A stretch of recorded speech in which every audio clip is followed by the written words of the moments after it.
So, السلام عليكم. أعوذ بالله من الشيطان الرجيم. بسم الله الرحمن الرحيم.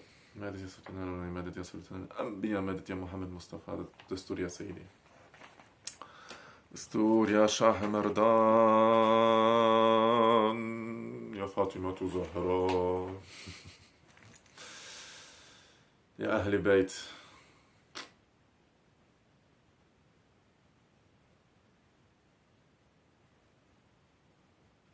The love for the Ahl Bayt, biggest treasure.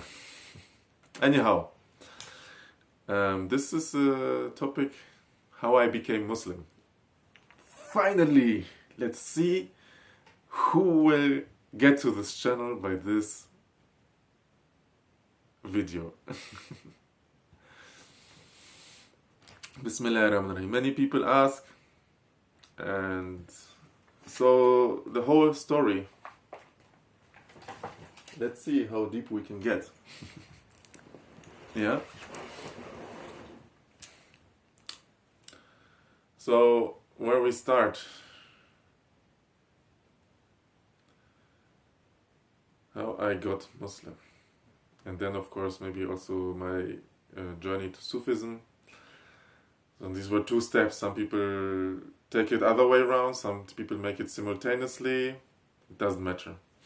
So first of all, first things first, to clarify, I try to see Muslim not as a thing of a flag, right? Carrying it on the flag. It is not a culture. It is, I want here to say that these things are connected to the inner meanings of the words. Muslim is like someone who is in salam, in peace, with, of course, then the interpretation goes very wide, with a faith, with his or her Lord. Yes, but I'm just emphasizing this. This is the real meaning, to make taslim, to surrender and be in acceptance.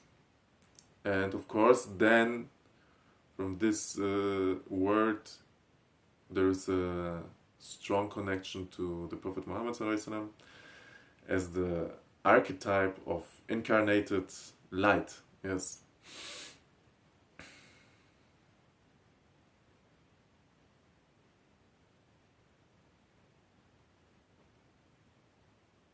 And of the words used, the sacred words. Yes, which have an effect in our lives and beyond. And this can be all the historical things, I mean, can be believed, can be not. I'm talking general now, right? But using the divine names, in my experience, is something that can be observed, like scientifically, from your own observation. Cannot measure it with a thing, but you can observe things, right? So anyhow, this is now a disclaimer, introduction here. How I got Muslim? Yeah, I mean, I was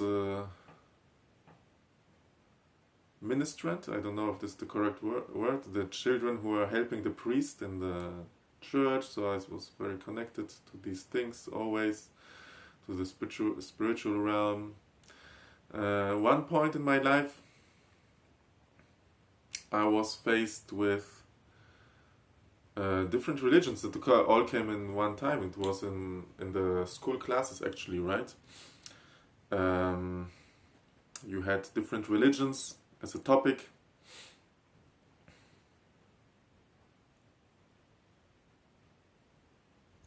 Hinduism, Buddhism, Islam. We went through the 5 main religions, yes. And at the same time, interestingly enough, we had in school, there was a group of friends who had started discussing about these things. Like, we had the Muslim, we had different Christians, like Catholic, Evangelic, Jehovah's Witness, yeah, different people there, and was starting to discuss this. So I saw that somehow, this was the beginning part, yes. In every religion, there will be some good inside, yes. Otherwise, people wouldn't cling to it in a way, right? And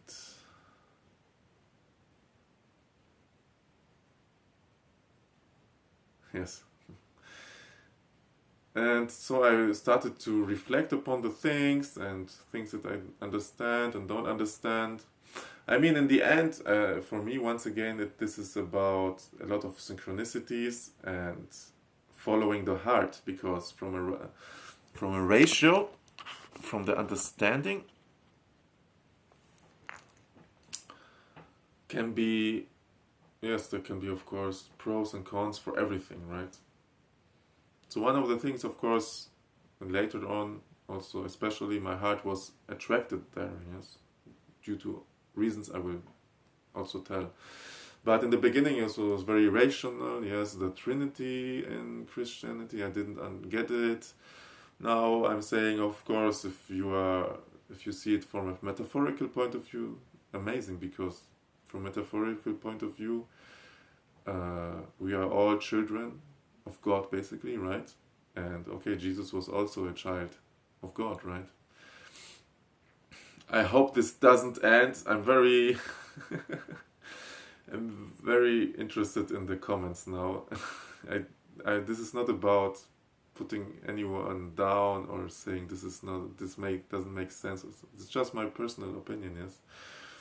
Or starting crazy discussions, but yeah, I'm really interested in that, how this evolves from this. Okay, so Trinity basically didn't make sense to me. Being there many gods, also not. Once again, I can understand from a metaphorical point of view. Yes, they can be like the angelic entities, or things like this can be interpreted like this as well, right? But like the real source, this is about what I was searching. And then I looked, I mean, many things, many processes, many thoughts, but I saw, okay, actually everything I am searching for is in Islam, right? And then I asked my Turkish friend, what is this? No, it's the perfume. Interesting. Perfume on my hand. I hope that's a good sign. Bismillahirrahmanirrahim. So I asked my Turkish friend, and yeah. What did I ask him? Perfume? What was before? Yeah, I saw... yeah, because I wanted to say that I made even calligraphy for me, and in the end also the connection to talismans even started for me before talismans, before becoming Muslim. The connection to talismans. And yeah, then... This is slowly moving here, no? What?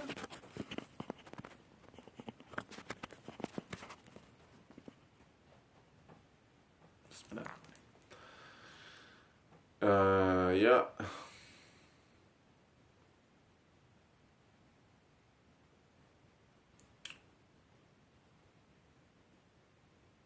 So I asked him to write for me Allah, right?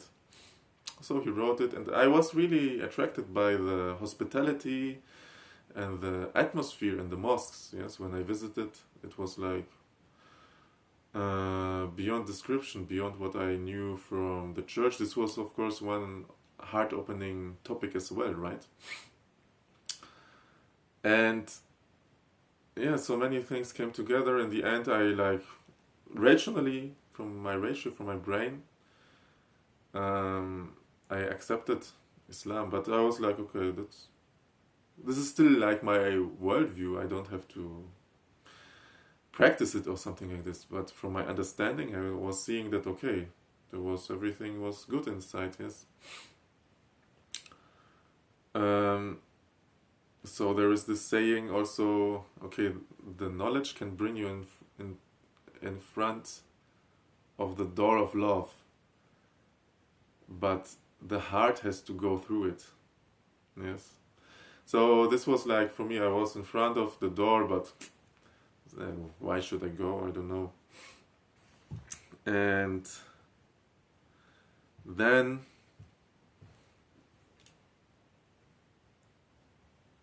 yeah, I will not go into detail into this, very private, but there was a mystical experience where I was like,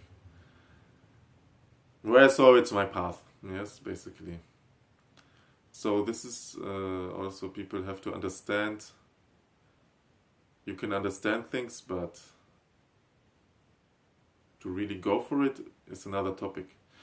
And I have to also say, for all the people out there, this is not the end, right? This is not the end. Just becoming Muslim, becoming this, become that. It is not the end. You have to go through this door often in your life. Yes. This was just one of the steps. Often. There are many doors you have to pass. Anyhow. So later, interestingly enough, later on I found out that my roots are Tatar roots, and also we are from the Polish, how you say, aristocracy. Yes, so the Tatars coming to Poland. The Tatars are a very interesting topic. In Europe, they are in Poland since 600 years, and they have two mosques from wood, which are under UNESCO protection, historical protection. And this is a very nice place for you guys to go if you have the chance. So it is like a European tradition, and there I can, European Islamic tradition, there I can come back to the topic that actually for many people in what I see, it's like this, that when they become Muslim, they will see, okay, my ancestors have been there, or that, or this. So there is like, the prayers of the ancestors are also definitely not to be underestimated here, right? And in Poland, I see this movement more and more. Many people realize they are Tatar people, or from Tatar offspring, or something like this, and they move into this direction, yes. Yeah. Hope you like that. Now I'm very curious on the comments. There will be a second, maybe, inshallah, bismillahirrahmanirrahim, a second video on how I came into Sufism. Yes. And by the way, this all these things happened when I was 16. So I accepted Islam when I was 16, and also my Turkish friend, he was very connected in a way to his family, to Sufi tariqas. So I had this imprint pretty much from the beginning. So yes, drop your comments if you like it or don't like it, and maybe more questions, maybe something I forgot where I didn't go into detail. See you next time. Visit the channel, like, subscribe, salams.